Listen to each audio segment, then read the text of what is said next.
દોસ્તો નમસ્કાર.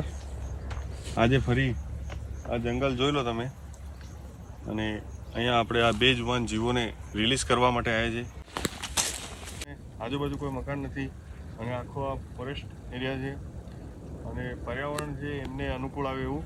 અને આ સાપોને આ ભૂલે ભટકેલા આપણા ઘરોમાં ઘૂસી ગયેલા હતા, ત્યાંથી આપણે રેસ્ક્યુ કરીને લાવ્યા છે. એમને અહીંયા હવે રિલીઝ કરીએ. આ દામણ સાપ છે દોસ્તો, આ બેબી કોબરા છે અને આમાં કોમન ક્રેટ છે દોસ્તો. આ કોબરા છે, આ કોબરા બીજો છે જે આજે રેસ્ક્યુ કર્યો છે પાડલામાંથી. અને દોસ્તો આ દામણ સાપ છે એ બી નાના પાડલામાંથી રેસ્ક્યુ કરી હતી. અને આ કોબરા છે જે ખરસોડમાંથી. આ એક કોબરા અને દોસ્તો આ એક કોબરા.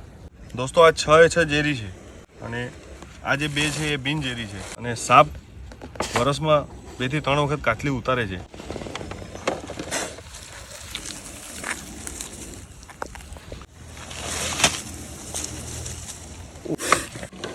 સાપોની દુનિયા પણ દોસ્તો રિલીઝ કરવાનો મજા જ કે અલગ છે. જોઈ લો, આ સાપો જોડે મને તો ઘણું સારું લાગે. અને સાપોને મારવા ના જોઈએ દોસ્તો, અને ભૂલથી બી મારા વિડીયો જોઈને કોઈ પકડવાની કોશિશ તો કરતા જ નહીં દોસ્તો, કેમ કે સાપ વિશે જાણવું જરૂરી છે. પહેલાં તો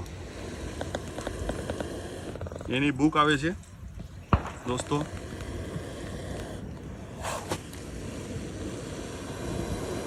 એના બુકમાં જે આપણા ભારતના જેટલા પણ સાપો છે એના વિશેની જાણકારી હોય છે. પહેલાં તમારે સાપ પકડતા પહેલાં એના વિશે જાણવું જરૂરી છે. તો જે આપણા કોબરા સાપ હતા એ કોબરાનું બી ન્યુરોટોક્સિક ઝેર છે. અને જે આ સાપ છે, આ સાપને પહેલાં હું બહાર કાઢીને તમને બતાડી દઉં. ઝૂમ કરી દો ને કેમેરામેન.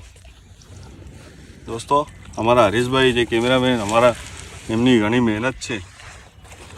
આ શૂટ કરવા માટે બી ઘણી હિંમત જોઈએ. આ તમને જોવાતો હશે.